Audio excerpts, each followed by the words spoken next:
প্রাক বর্ষায় এই ধানটি পোঁতা হয়েছে। তো এবছর মোটামুটি ভালো বৃষ্টি হয়েছে, কিন্তু সেই ধরনের ঝড় না হওয়ার কারণে তো ফসল খুব ভালো পরিমাণে হয়েছে, যেটা আমি তোমাদের দেখাচ্ছি।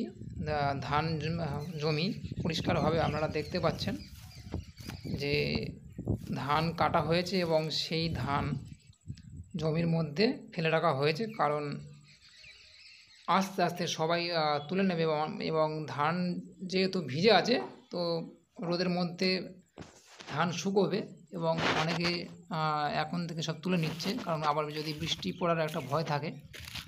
তো বন্ধুরা, আপনারা জমিতে দেখতে পাচ্ছেন জল কিন্তু শুকিয়ে গেছে, জল খুব একটা নেই জমিতে, যেটা আপনারা বুঝতে পারছেন। এখনও কিছু কিছু খালা জায়গায় কিন্তু জল আছে, যার কারণে সেখানে ধান খুব একটা ভালো হয়নি। কিন্তু যেখানে জল জমে না, জল থাকে না খুব একটা, সেই সব জমিতে খুব ভালো পরিমাণে ধান হয়। আর এই ধানটা হচ্ছে আমন ধান বলা হয়।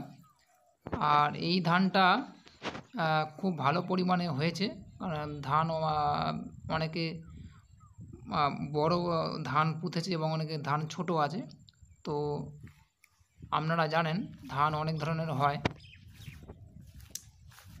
তো এই যে জমি দেখতে পাচ্ছেন, এটা সাধারণত সমান্তরাল জমি।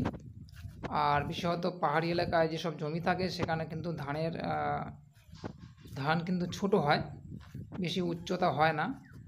তো এই হচ্ছে যেটা দেখতে পাচ্ছেন, জমি পরিষ্কারভাবে আমি তোমাদের দেখাচ্ছি।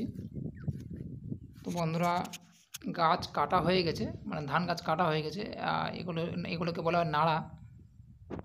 তো আশা করছি তোমাদের ভালো লাগবে। নমস্কার।